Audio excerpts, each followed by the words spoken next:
Hello and welcome back to Modeling Manhood. Today I want to talk about meeting with other men, a men's meet. Not like big chunks of meat thrown on the grill, although that might be a great way to invite friends out for like a barbecue or something. Throw on some dogs, some burgers, slice up a nice venison roast into some steaks. But you know what? We need to be getting together with other men, and we need to be intentional about it. We do not do that enough. Uh, I am fortunate and privileged enough to have a couple of guys in my life that I get to meet with on a regular basis. And I know I've talked about this before, but if you guys aren't doing that, you are missing out on such a blessing.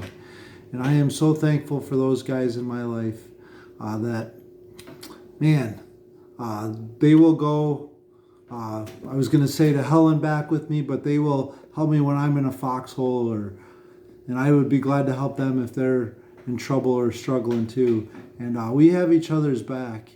And you know what? There's so many examples in the Bible of bonds of brothers. In our CSB group, the last couple of years, we studied Moses and Joshua and just looked at how Moses mentored Joshua. And this year we're studying Elijah with the J, and next year we're doing Elisha, and how Elijah with the J mentored and taught Elijah. And there's just so many other examples in the Bible that are just great. But you know what? If we are not getting together with other men, I just said it, but you are missing out. And in Hosea 6:6, it says this: "For I desire steadfast love and not sacrifice, the knowledge of God rather than burnt sufferings." And man, that is what God requires of us. He's talking in Hosea here to Israel and Judah and how they are basically going down this tumbly path to destruction. And he says that they need love more than sacrifice. We can go to church on Sunday, go through the motions, maybe go to Bible study on Wednesdays once in a while. But what does the rest of our time outside of those couple hours of the week look like? Do they look like a believer? Do they look like the rest of the world? What do they look like? And having other men in your life just ask you how's it going? Ask you tough questions. Be intentional about those questions. Say, hey, are you struggling? What's going good? What's going bad? What can I be praying for you? And ask him, hey, have you lied to me about any of this? And we need to be honest with them. And it's only a couple people that you need to talk to like that. It might just be one person, because you know what? Everybody doesn't want to know all our garbage, and you don't want to know everybody else's garbage too. But somebody needs to be asking you and building you up to that next level. And that's what modeling manhood is really about. Just finding those one or two other brothers and working on each other. I love 1 Thessalonians 5:11. So encourage one another and edify or build each other up.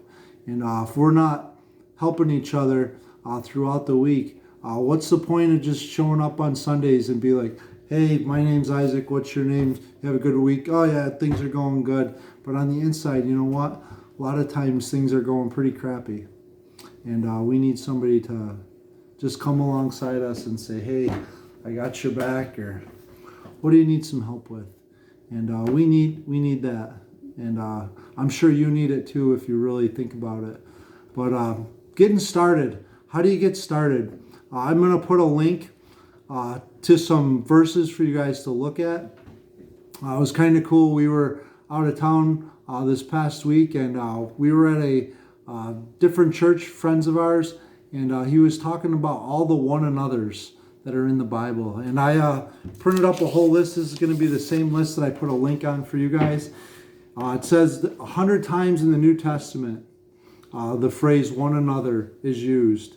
And 59 of those occurrences are specific commands teaching us how to relate to one another. And I'm just going to put that link up for you guys. I would encourage you guys to print it out, check it out. And then there's also some things that we shouldn't do. Do not lie to one another. Stop passing judgment. Do not keep biting one another. You'll be destroying one another. Do not slander one another. Do not grumble against one another. So there's a few on the bottom there that I'd like you guys just to go through. Maybe you can ask another brother, say, hey, I know that this is something I need but don't know how to do it.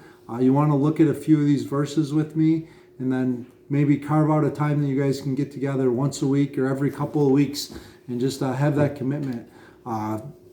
Doesn't have to be physically getting together. I would encourage you to get together physically if that's possible. You can do it over the phone, but being able to see the person's face, definitely body language speaks volumes. So I would encourage you, if you can, get together with that person physically on a regular basis.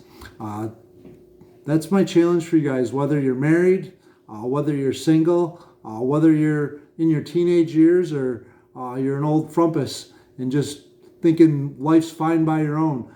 You know what? You need other brothers coming alongside of you. I need other brothers. My walk with Jesus wouldn't be what it is without people asking me tough questions and encourage me throughout the week. So that's my challenge for you guys. Find somebody to meet with. And I would love to see where this goes in your life. A year from now, 5 years from now, 10 years from now, on how that bond just is welded together for the two of you or the three of you that get together on a regular basis. Pastors are busy. I would find another man in your church or somebody at work that you know is a believer, and just encourage each other. Find some interest, do something together, and just get to know each other in a deeper level. It's so easy just to be surface deep, so you guys can only see what's in here, but I want you guys to know the other person's heart. So that's my challenge for you. Thank you for joining us here at Modeling Manhood. Remember that the Lord requires steadfast love, not sacrifice. He wants to know where your heart is, and He wants you to be helping other brothers along the way. And if you're a woman joining in today, I would encourage you to find another lady that's a believer too, and just invest in them and get to know them and encourage them in the struggles that women have. Our struggles are definitely different as men, and that's my story, and I'm sticking to it, I guess. So thank you guys for joining us here at Modeling Manhood. Find somebody, find some time, and find a new found faith in Jesus throughout the week, not just something that happens once or twice an hour a week on a Sunday. So thank you guys. Remember to mirror your maker and journey with Jesus.